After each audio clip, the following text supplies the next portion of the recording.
Well, welcome to another episode of the Diary of a Sales Expert podcast. Absolutely delighted that I've got an incredible author, a lady called Melina Palmer, whose book I'm going to be sharing some at the end of the podcast, a competition to win one of Melina's books. She's incredible. I think it's transformed the way I sell and try and engage with people. So just an absolute honor. Thank you for joining me, Melina Palmer. How are you? Oh, well, thank you. It's my, ultimate goal of any of this type of work to hear that it's, helped someone that they're actually implementing and using it and enjoying it. That's, life goals. So thank you. Look, we're going to go into lots of questions, and I asked a few people online as to some questions they had, which we'll come to in a moment. But talk to me about your background before we start. For those that don't know you, and obviously I've had a look at you, obviously connected on LinkedIn and your background, but talk about your background and what made you get into behavioral economics, and what is behavioral economics? There's probably three questions in one there. So all good. It's common because behavioral economics isn't something that lots of people know about yet. And so definitely is a question I get a lot. So my background would be that I got my undergrad actually in marketing and business administration. And as far as how I came across and found behavioral economics is I was in my undergrad and there was one section of one book in one course, just this like little tidbit that was talking about buying psychology and why people do the things they do. And I thought it was just the most fascinating thing. And I had never really thought about extended education from that point. I'm a first generation college graduate in my family. And so like master's degrees and doctorates, isn't something you really thought about. Or I didn't. But then I saw this and thought, someday I'm going to go back. I'm going to get a master's in this because it's just the coolest thing. And I spent the better part of 10 years calling universities and asking them about programs that they had in this space. And they all said, like, that's not a thing. It doesn't exist. We don't have that. You can create you can create the program if you want, which is like, well, like if I knew what I needed to learn, I don't need to pay you. Right. So just sort of, worked in industry for a while and got into a program. The best way I've found to describe it is kind of like an innovation fellowship. It was this 2-year program that was in the industry. I was in credit unions and financial institutions. And at one of these events we were at, they brought in people from what's called the Center for Advanced Hindsight at Duke University, which is their behavioral economics wing. They were talking about the work they were doing and their research. And I realized it was what I had been looking for a decade. And they said it was called behavioral economics. And I found myself a master's program and jumped right in. And so I knew I was pretty early in the field because I had spent so much time trying to find it. But on the applied side, it was even more than I realized. So that there was a lot happening in academia, but not necessarily in how to use it in business and even in my classes and things. And so as I got more acquainted with it and I knew somebody who had a podcast that encouraged me to start one. She had a very successful podcast, still does. And it was really the first of its kind in the world. And so then so many people found it and that just took off and kept going. And it's something I find human behavior to be fascinating and to learn more about our brains and how they don't work the way we think they do. People don't do what we think they should, which we all, or what we even know we should do, what we want to do. We often don't do those things. But to have that predictability, to know what people will often do and little changes in the way that you communicate to be more brain friendly. That's what I help my clients with. And really, I focus on the areas of getting customers to buy and employees to buy in by communicating in a more brain friendly way. And you've obviously made a fantastic job because you've got the books on the background and we show here. Because tell me how many copies now of this book is sold worldwide? It should be millions. If it's not, we'll get there. We'll be promoted. I know, not millions yet, but we'll see where we go. It's definitely in the thousands of books, right, as you go with these. But it's amazing, as we know, I had mentioned, and when we're recording last week, we hit the 1 million download mark on the Brainy Business podcast, which is amazing and something, earmarked, very, very early in as something that's a really big milestone that don't think you'll ever actually hit. And then it happens. And now there's a new dream, I guess. But yeah. And then the third book actually is coming out in January. It's called The Truth About Pricing. So I think that is something that will be very interesting to this audience as well. Okay, and interesting. So, would you consider yourself, do you see what you're doing now as becoming your vision and your mission to become an author, to create more books? Like, did I see myself as a book writing machine? Potiphar, right? Because she's a book machine, or was a book machine and still is. But so are you going to be writing lots of these things every year? I know the 3 books and a baby in 3 years is maybe a bit much. So I'm putting a little bit of a theoretical pause on books at the moment. I already know, what the next one would likely be, and have, 2 or 3 that I know could be part of this series, or that can come out into the future. But for now, focus on, the 3 that are there. They really just dovetail so nicely and go together for business. And so I'm excited for these 3 to exist. And, the one currently just on pre-order, but it'll be here before we know it. So, yeah. Amazing. And just talking back to, obviously, the podcast that I work with is people that are in sales and business and lots of companies that are always trying to look for that magic sort of as to how to get people to understand why people don't buy. Why is it, do you think that it's taken so long for some of the world to wake up to behavioral economics? Yeah, I think that, one main reason is likely just because we do have a status quo bias and, some of the authority bias, familiarity bias. We're looking at the way things have always been done, and it feels like that's how it's supposed to be. And we know what we know and don't often think about all the things that we don't know. And so where traditional economics models were, established, and then people just sort of accept them as like, this is how it is. This is the world. This is the model, because we learned it, in school.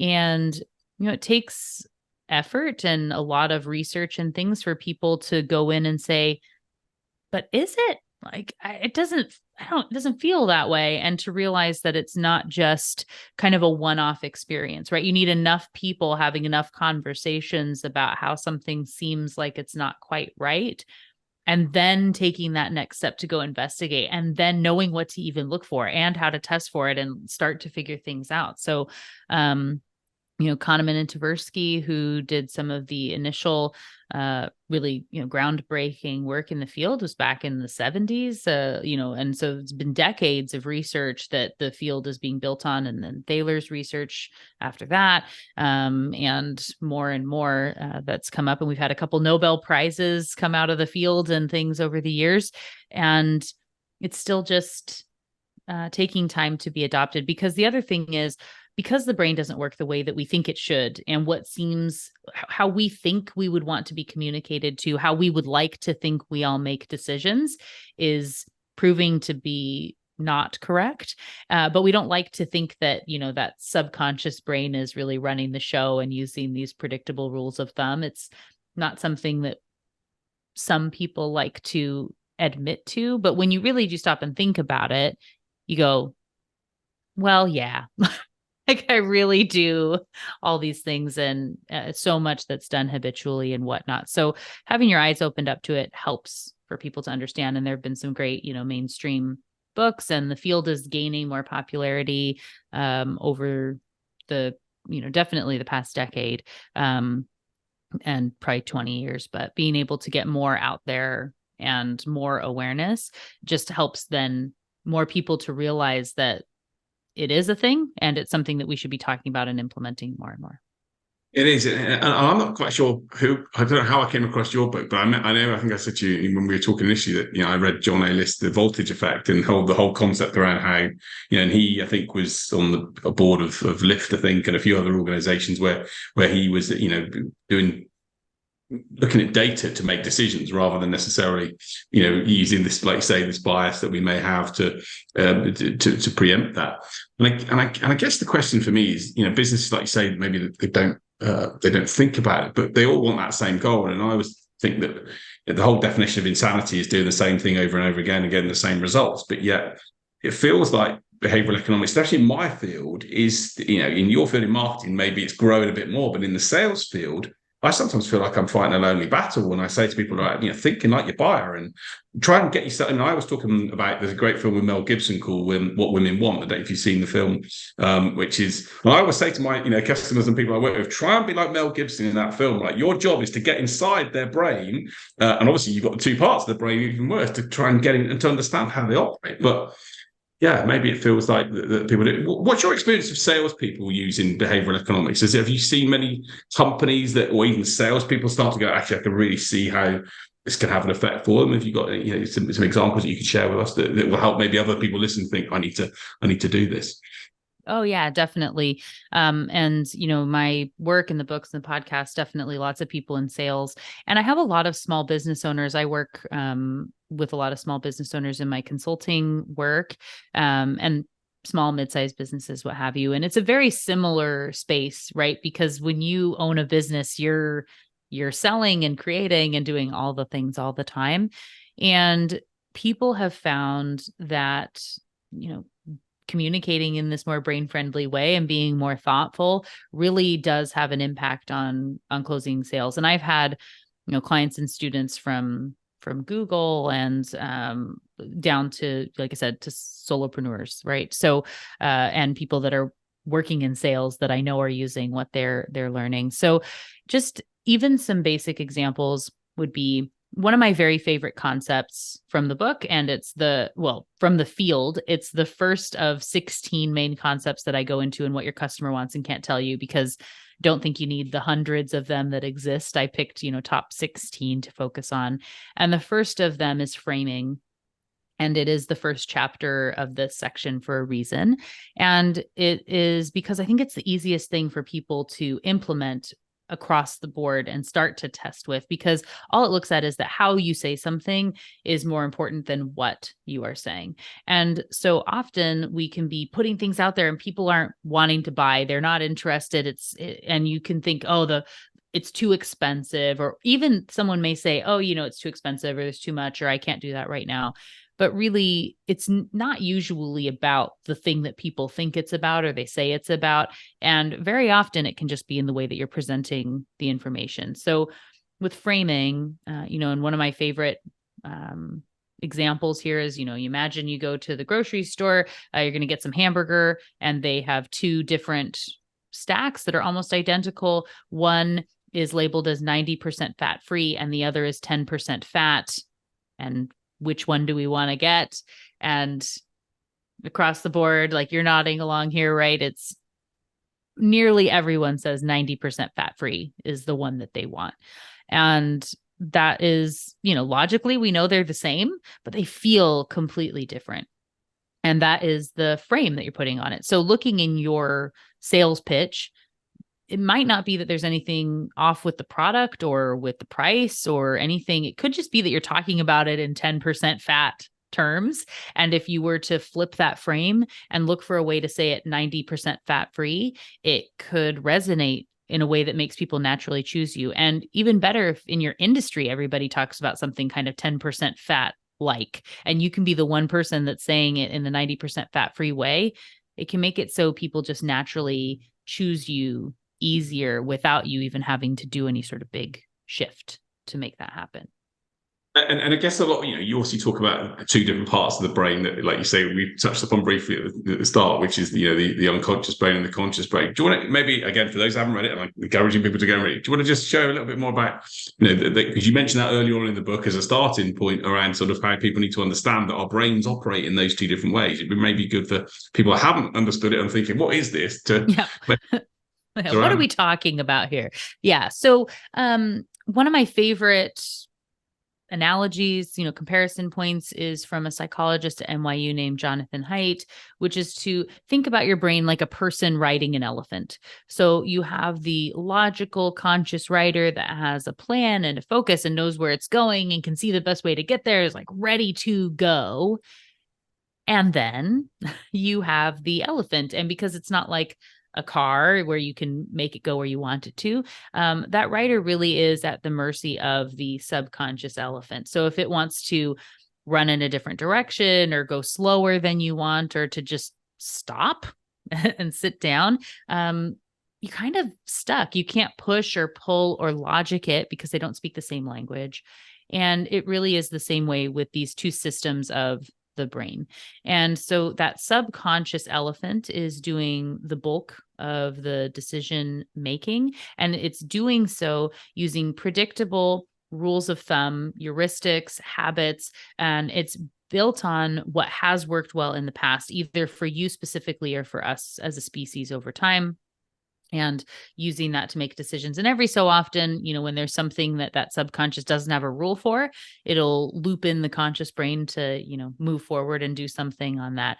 But that subconscious is really what's happening in the bulk. And one of my favorite things to help people to really see how often this happens for us and to get the, the gravity of it, is to think about how many decisions you make on an average day. And so if you were to think for our listener here, you think about yesterday, how many decisions would you say you made? Do you think you make? I think I've sort of hit the number. It's something like thousands, isn't it? It's thousands of decisions per day whether you make, but you tell me, I think. Yeah. So, and often, people, will throw out big numbers, be like, oh, it's thousands, but like you remember making 4 or whatever decisions yesterday, right? But on average, everyone makes 35,000 decisions each day. Yeah. Wow. Right. And again, you remember, if you're lucky, 35 that you made, right? And the only reason I'm older, but the only way that we're able to do this is because that subconscious is able to churn through so many decisions on every day. And because the conscious, what it thinks that subconscious elephant should want and how it should make decisions, but it doesn't speak elephant, is really difficult. What behavioral economics allows us to do is really kind of to turn yourself into more of an elephant whisperer, to be able to understand how that buying behavior works and to be able to lean into that in your communication, like you said, communicating to that other species in the way that it wants to be communicated to. And yeah, in the case of my second book, What Your Employees Need and Can't Tell You, really that's understanding change and how we communicate stuff. And one of the things I say there is, we really forget that we're elephants. And this happens whether you're looking at customers or employees for buying in, and remembering things that you hate. Like there are ways you hate being sold to and you don't want to buy that way. And yet you have the spammiest LinkedIn pitch of all time, right? And you don't even realize it because you think that's how you would want to be communicated to, because you forget you're an elephant. And behavioral economics allows us to communicate in that proper way. And of course, the challenge for a lot of people is that there is, like you say, those decisions that have been made day to day, and like we said at the start, it's difficult for people to think differently, to actually think in a way that, and to become the elephant whisperer, for want of a better phrase, when they don't want to do that. But yet, stuff that and the studies and the information. I mean, again, and the things that I've read, I'm just an amateur at starting this out, but trying to geek out on it even more and more. Is that this is all backed by science, isn't it? It's all backed by data. This isn't just Melina saying something, and but this is the element of it's all backed by real evidence and data that shows that people in studies of this is what's happened. Right.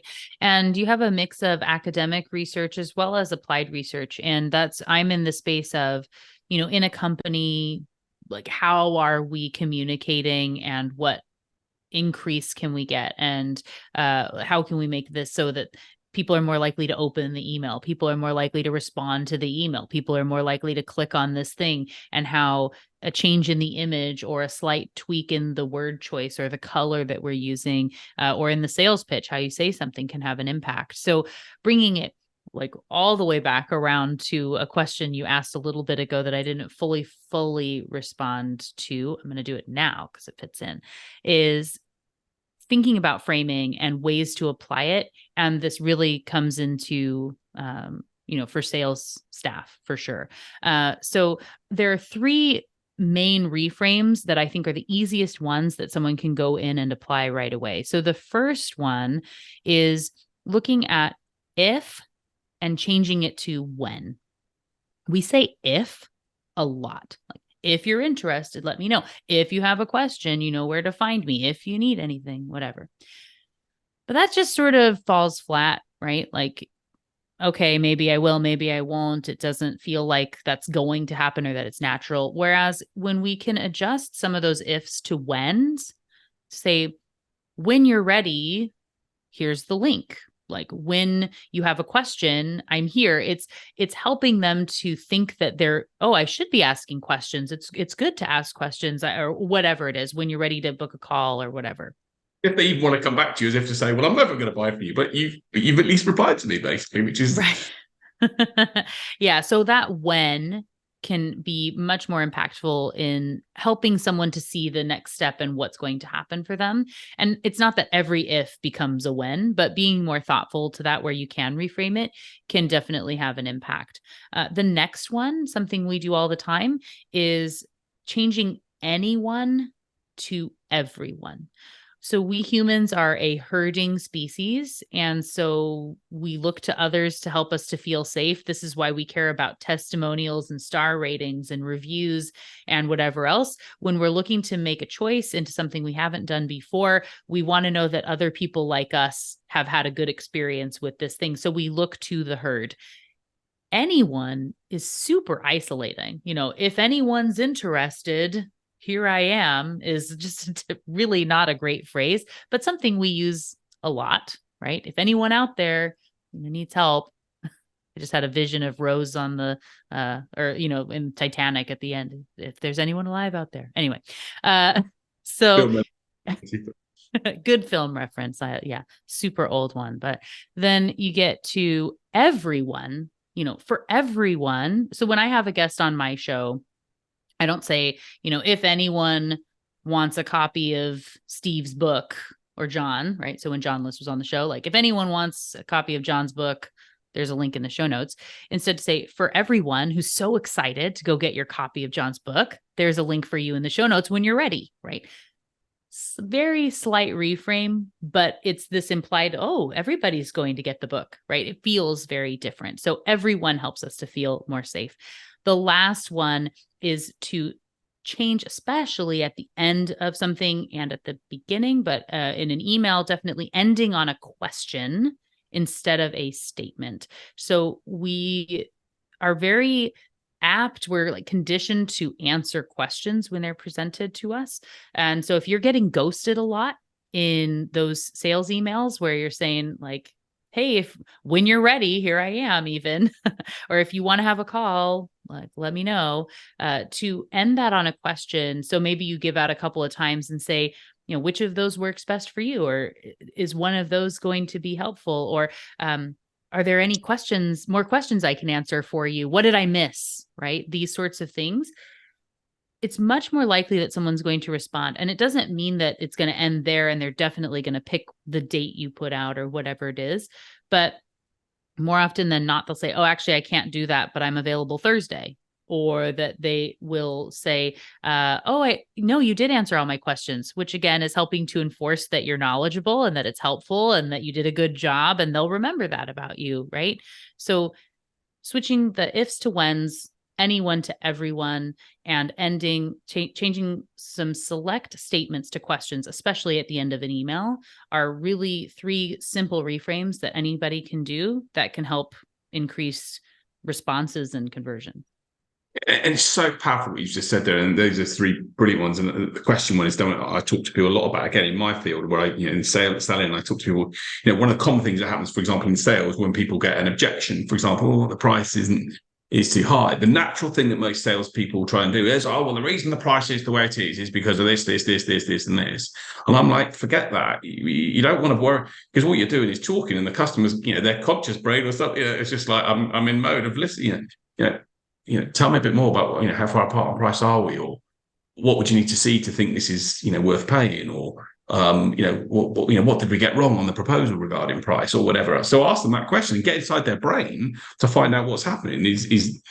Am I in the right path by saying, because that's what I've been saying to people, because if you can't tell people, you can't overcome an objection by talking to someone. You can't make someone do something just by saying to them, talk and talk and talk at them. You've got to find out what's going on inside their head. Absolutely. And I'm all about asking thoughtful questions, and you have to be ready, really open and ready to listen to what the other person is saying. So if you are asking the question to help prove what you thought was going to be right, it doesn't typically go over as well as if, so one, the truth about pricing, spoiler alert for the book that's not out yet, but is that pricing is almost never about the price. It really isn't. And everything that happens before the price matters much more than the price itself. And even if people tell you that it's too expensive or something, that's typically not what the real problem is. It's how you presented the information, the sequence of events, the imagery, and there are a lot of psychological aspects here and concepts from behavioral economics that come into play. So with that, if someone does say, oh, it just feels expensive, it often can feel like you're a therapist, right? And I actually considered that as a field when I was younger, but that sort of like, even just tell me more about that. I'm like, what else what are you seeing out there? What is it that you're hoping, what would make it worth that? Right. There are really interesting questions that you could be asking, like, how could we prove the value, or what are you looking to find, or where did we miss the mark? One of the things, and I believe it's in what your customer wants, I know I talk about it a lot, but my least favorite question, and like what I'm on a mission to help people to not ask anymore, it's like personal vendetta against this thing, is I really hate, and people in sales do it a lot. And I want everyone to know, my husband is someone who asks this question a lot. It's a very common thing to say, does that make sense? Oh, you say it too. I see it. No, I agree. Well, I probably if I listened to the conversation, I would have done. But you're right. It's sort of, I've heard salespeople do it, and it feels like it's a condescending question. It's a condescending. Super condescending. Clever or dumb. Does it make sense that I'm telling you? And it's like, it just, yeah. So when I would have people pitching me stuff, because I ran a marketing department for a long time in my corporate days, right? And you have people going, oh, and does that make sense? And my it super ruffles my feathers. I'm like, well, I'm not stupid. So yeah, right. But even if it didn't, it's not really setting someone up. You're asking that question because you want to be able to help the other person, I'm going to assume, right? It's with good intent. I know you're not trying to make them feel bad or dumb, but to say, no, I'm an idiot, I didn't get it, that's a really weird place to put people in. But you still need to understand, like, check for understanding is still an important thing to do. The thing I've always recommended, what I do instead is that I will say, did I explain that well? So that is about me. If they don't understand, it's not because they did anything wrong. I did a bad job explaining it, and they can then tell me where there's a gap. And it's a lot easier to address in that way. This is another very simple reframe that can help people to feel better about connecting with you, right? So, where did I miss the mark? Or if somebody looks confused, can say, looks like maybe I'm not explaining this well. Can you let me know where I might have missed the mark here? Right. Again, easy to say, yeah, you suck, you did a bad job. And it's endearing, I think, in that way too. But it's such a good point. Again, I talk a lot about it with the salespeople I work with. I talk about, the mirror never lies. The mirror is your biggest friend in sales and business a lot of the time. It's like, if something's not gone well, people will say, oh, to your point around, let's say that, pricing. Oh, well, the buyer changed their mind or something happened. I'm like, no. Actually, the issue is in your shoes, okay? At the end of the day, you didn't do something that you could have done differently. Like you say, you could have presented it, could have shared it differently. You did the wrong thing at the wrong time, whatever. But it's in your hands to do it. And I think it's a real... hence why I think maybe I'm enjoying the elements around behavioral economics, because I do feel a lot of people want to blame. They want to blame something and someone else. A lot of businesses I see that want to blame, the page, Google, the ads didn't load properly, or the landing page didn't work properly, or whatever else. Rather than actually it could be the text that you put on that page just didn't engage the audience. How can we change that? It's like that blame.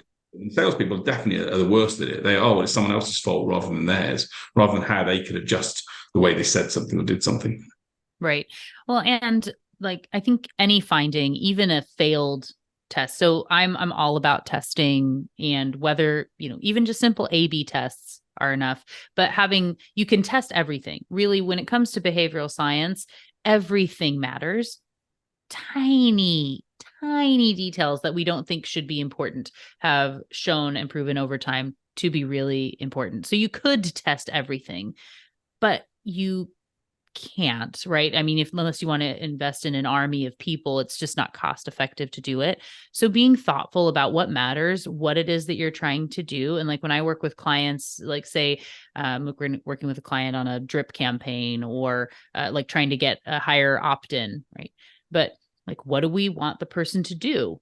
Where are they now? When are they receiving this? What mindset are they in? And it's different. Like, if we look at something being in an abandoned cart, let's say, right? I mean, it may be easy to say like, well, it was too expensive, or they didn't want this. Like maybe they forgot, right? They got kids, they're busy. They're like, choosing what you think the problem is isn't always correct, and what feels like the first thing. And so, 1 minute after they abandoned the cart is in a different mind space than an hour after that abandoned cart, than 24 hours, than 2 weeks, right? The way they're thinking about this thing is very different. And you can't just send the same message every single time.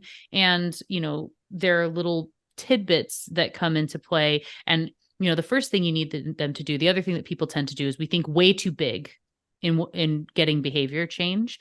And if we remember to the 35,000 decisions I was talking about earlier, life happens in micro moments. It's micro decisions. It's lots of little teeny tiny things. And so there are lots of opportunities to look for points that are what we talk about in nudges. So in behavioral science, so you're looking for nudgeable moments where you can just like get someone back on course and like help most people make a better decision. This is like where your car dings when you don't buckle your seatbelt, right? It's reminding you that's a nudge because you likely made an error and probably wanted to buckle your seatbelt. But you can't have the car dinging and making noises and flashing lights for every little thing, because we would ignore them all. And it's the same kind of in sales, right? Where we say, well, we sent the postcard and they didn't do anything, so I guess they hate it. Or like we sent the email and like they bought or they didn't, right? But you needed them first to open the email, right? You're getting past the subject line, and then you need them to notice the image, or you need them to be intrigued by the header to keep reading. And then they need to click through and they get to the landing page, and then they have to read about the product and they want to get more, and they find pricing information, and then they're not distracted by Instagram, and then. And when you break it into those tiny moments, there are lots of little opportunities where you can be testing and get that lift, but they're not all created equal. I went on a weird rant, I think. Again, I mean, I talk to people a lot about Google Zero Moments of Truth and the report that used to have years ago about 7-11-4, right? Around how there was this report that they did around how you needed 7 hours of content, 11 interactions, 4 media, and that whole element of. And I guess the way I describe that to people is people have got to feel, all right, it depends on the product or service that you're buying, but actually people have got to feel familiar. They've got to, again, go back to your element around which part of the brain are you asking them to exercise? And if it's a brand new company or something they've never seen before, and most people, I talk in sales about the fight or flight, most people, their barriers are up, right? This is going to hurt me, and therefore I'm not going to go anywhere near it. So how do you bring the barriers down? How do you get them to trust? How do you get them to feel comfortable? And those are, like you say, those small aspects that you can do at different points that you guys are experts in, that when you make those tweaks over a period of time can then suddenly get the result people want. Yeah.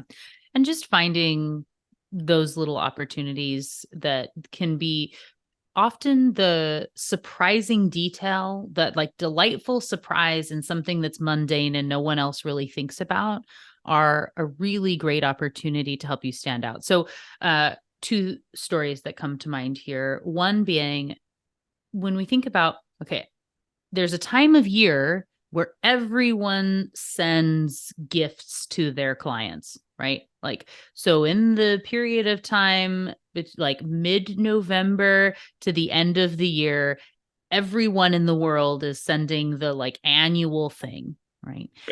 Again, we're herding species. So as someone who has clients or whatnot, you probably feel like you have to do it because everyone else is, whether it's a card or anything else. But because it's expected at that time, and everyone's sending something, and guaranteed someone is sending something flashier and more thoughtful than what you put together at that point. And you're just one of the pile, and it just doesn't stand out at all.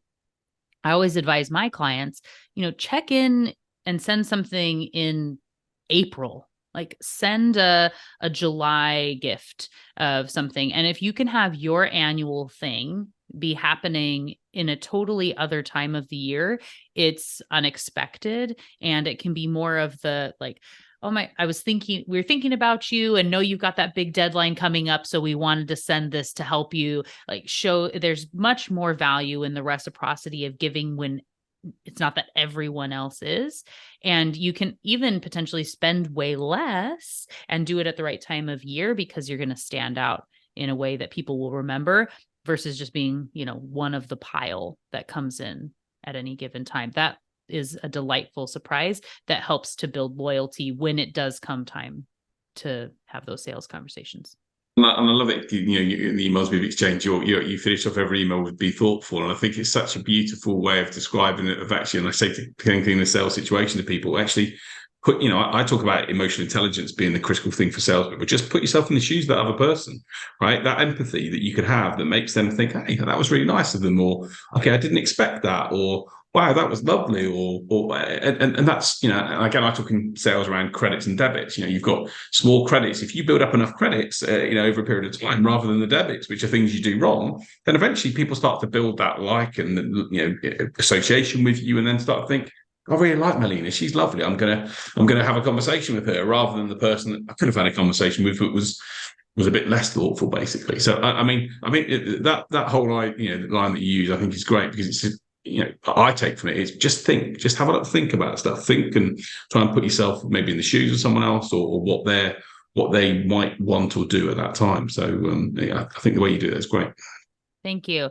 Yeah. So every episode of the podcast, as you know, ends with, remember to be thoughtful. And then, typically when I'm being interviewed for something, they're like, what's your top piece of advice? Right. And it's always this kind of be thoughtful. And like you said, it's my signature line. And just that space of thoughtfulness. One, BE is capitalized for behavioral economics. So like that's a piece of it as well, a little like hidden Easter egg in there. And it is both in generosity, giving to others first, truly sales, business, life. It's all a very long game, and giving first and knowing that, the universe is going to come back to you in giving good stuff one way or another. And it's not just like, I gave you this, so you'll give me something more, but just comment on people's posts on social media, share them in a genuine way, do the little extra thing to say you're thinking about somebody, and just genuinely be a kind, thoughtful person, I think is always, good advice for one. And, asking good questions, being genuinely interested in people, that's always going to do well. The other piece of it is being thoughtful to your own decisions. So remembering you're making decisions on habit all the time as well. And so instead of when you click to open a link or you go to delete something immediately because you thought it was spam, you go, why did I think that? Like, why did I want this email, but not that one? Like, why did I buy this box of cereal and not that one? Why was I interested in this toothpaste? I wonder why it's on this shelf. Like, oh, that's interesting. I wonder why they wrote it that way. That being a curious questioner is really, really impactful on helping just to get out of your own way and getting more exposure to your inner elephant and then being able to communicate with others. And I love that, and it's so true. Look, I'm conscious for time. I'm going to run out of time very carefully if you're not careful. I've always been very selfish, so I've asked all of my questions, but I've had a few people ask me questions when I put it on the post, and so I wanted just to ask one question from someone who, and this is probably I can give her my sales answer, but I want your brainy business and behavioral economics answer. When in implicit this, when someone says they'll come back later and don't, in other words, when she was at an event recently, and a lot of small business owners get this, right? They get someone that will say, "Oh, I'll come back to you and I'll reply back to you," and then they get ghosted. So, any advice for if you're listening to Felicity? I've asked the question to Melina. So, any advice for what she should be doing? I've got a few ideas, but what are yours? Yeah, well, I saw your answer too, so I'll try not to steal some of the thunder in that one. But the thing that I have a very good friend of mine who has a company called Sales Maven, and one of the pieces of advice I got from her that I've always found really valuable. Her name is Nikki Rausch. She has some amazing books on sales and things as well, and she's an expert in neuro-linguistic programming.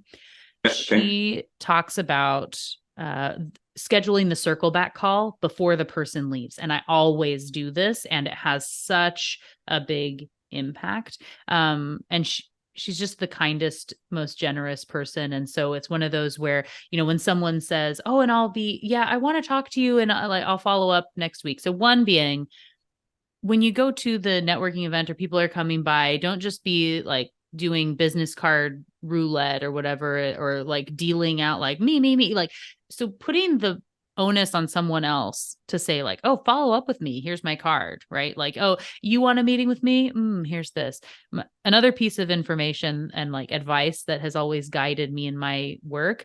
Very early on, my husband had said to me as I was building this company, it's like, no matter how big you get, don't big time people, right? So always be treating them like, look at people in the eyes when you're talking to them, be very kind with the time. I'm always going to answer my own social media posts and things and comment instead of having AI or an assistant do it.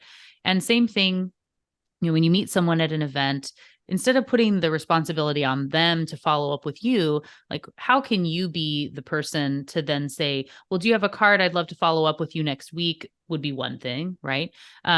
Nikki's advice that I was getting to there, where it's saying, I keep my calendar right here on the phone.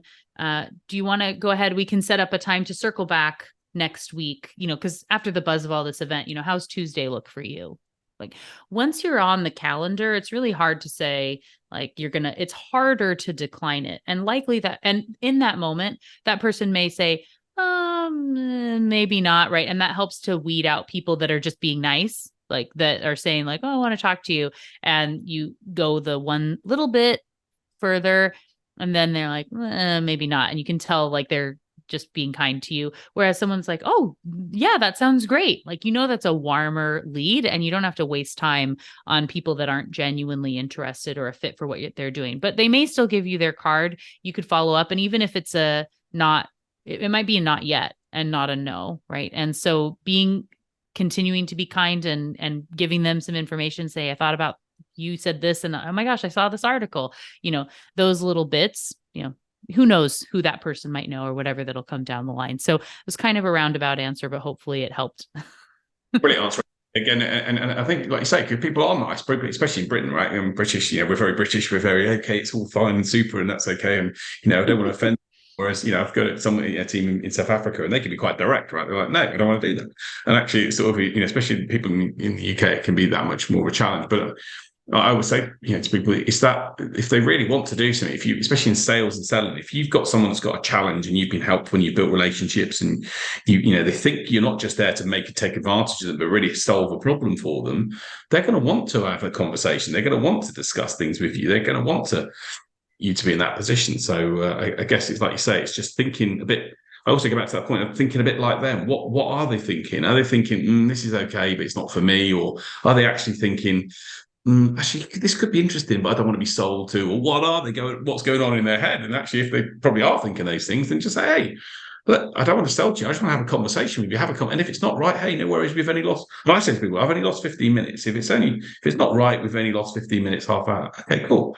So it sort of makes them feel like, I call it the release valve, that people then feel, I'm not going to be sold to. So they then are open up to have a conversation. If you then are interested in them, they're more likely to want to build and talk further from there. So, which actually leads me on to one of my other questions that someone has said to me, which is, they have a landing page that's not converting. What should be the top 3 things they do on that landing page to try and find out why?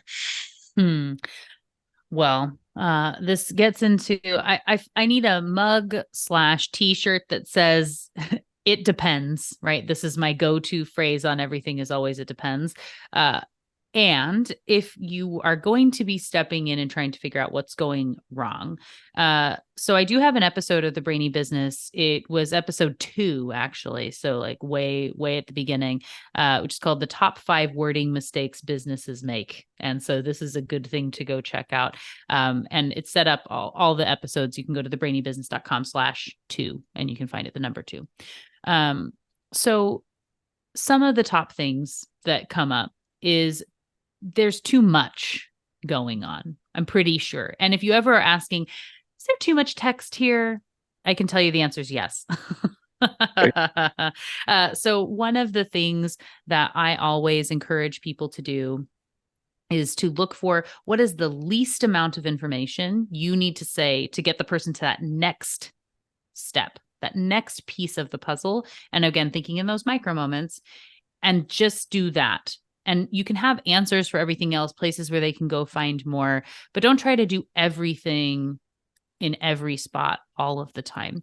So it's likely that it's a bit confusing. There are too many journeys. You're trying to speak to too many people, keeping it a little bit too general, too vague, that people aren't sure what they're supposed to be doing, and they don't see themselves in that text immediately. They're not being like pulled in by the images or anything there. So the other thing I ask people is to say, so if this page, this spot, this micro moment, if you only get one thing, what's the most important thing that's going to come from this piece right here?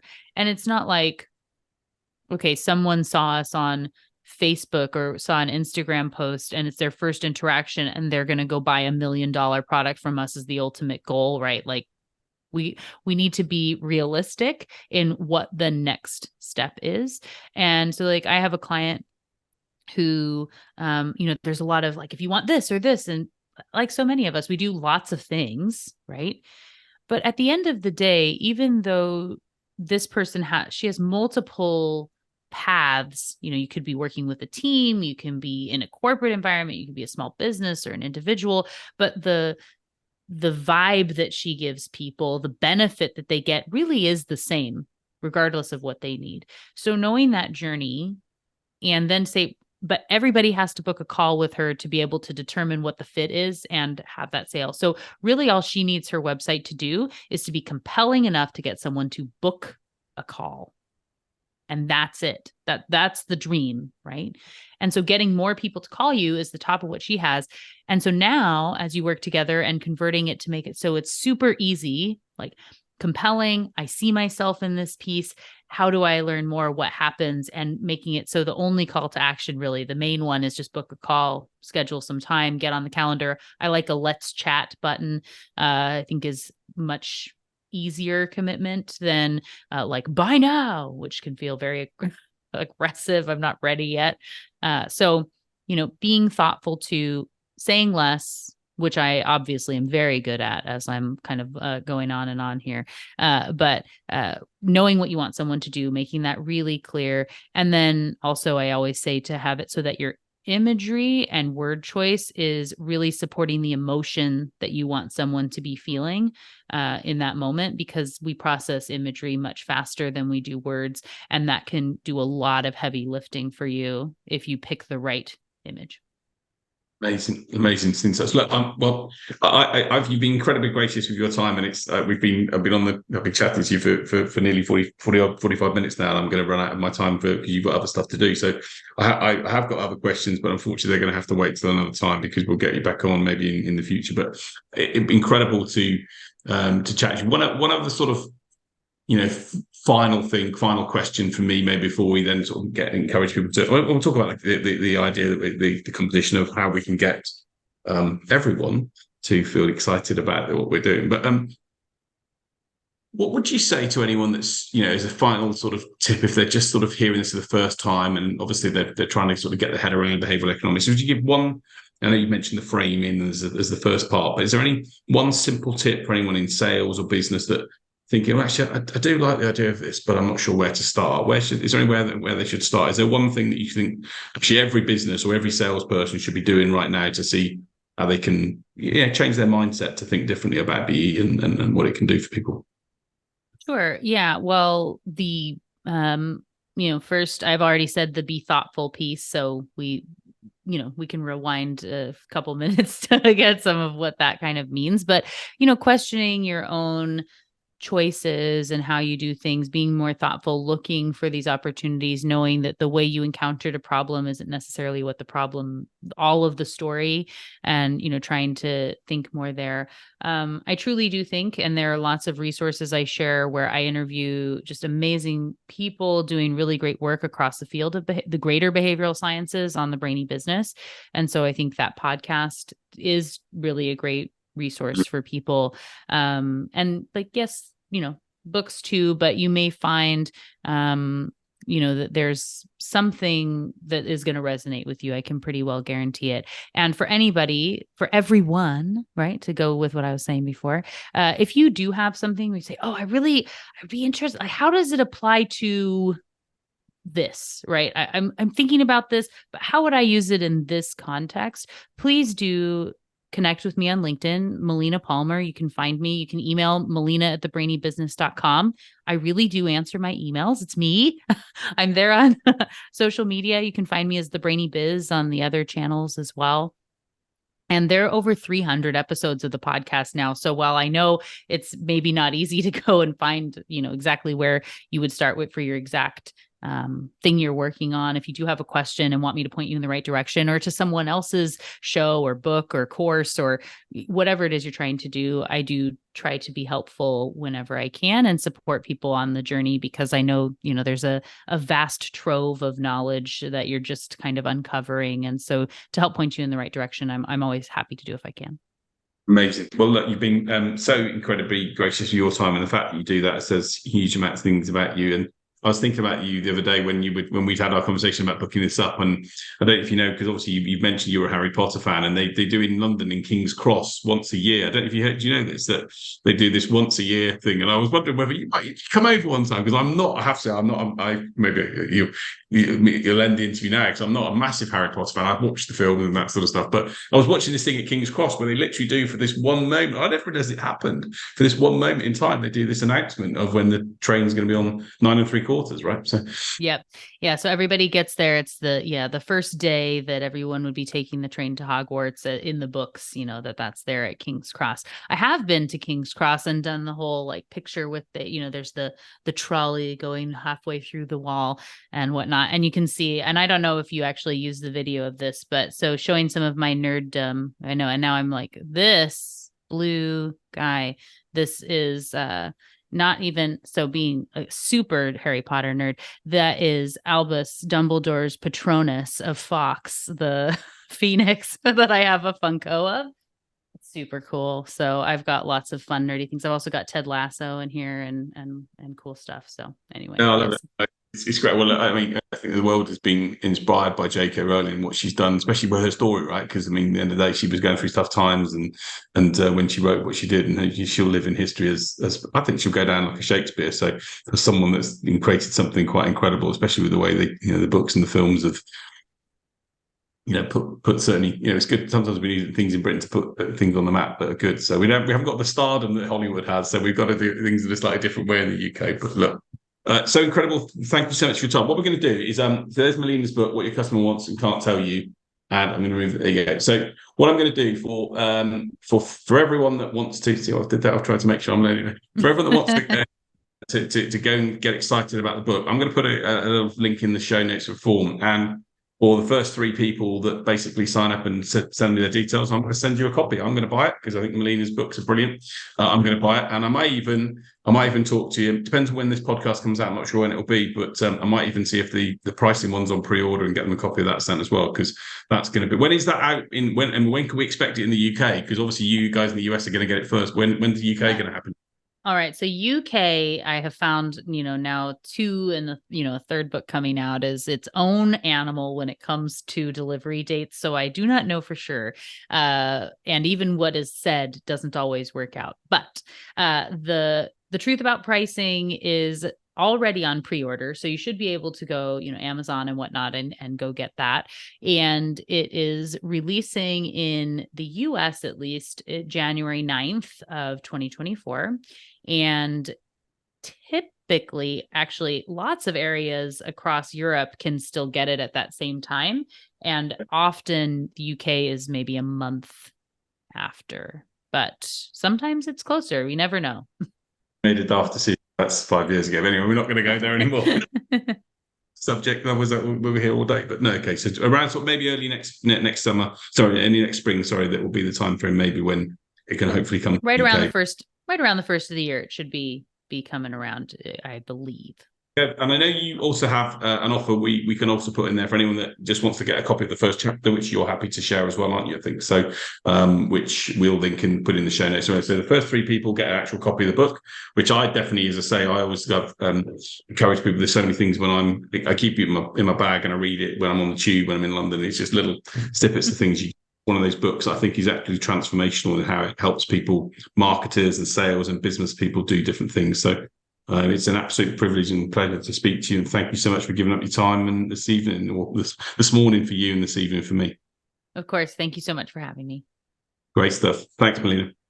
So there we have it. There was Melina Palmer, author of What Your Customer Wants and What Your Employees Need. I'm going to buy the employees book as well. I need to do that. But thanks for listening to the podcast. If you enjoyed it, please download it. Make sure you follow Melina's podcast as well and take a listen to it, especially episode number 2. I'm going to go back to episode number 2, as she mentioned. But that's it from us today on the podcast. Thanks so much for watching and listening. If you're watching on YouTube, for listening wherever you are, and we'll see you next week.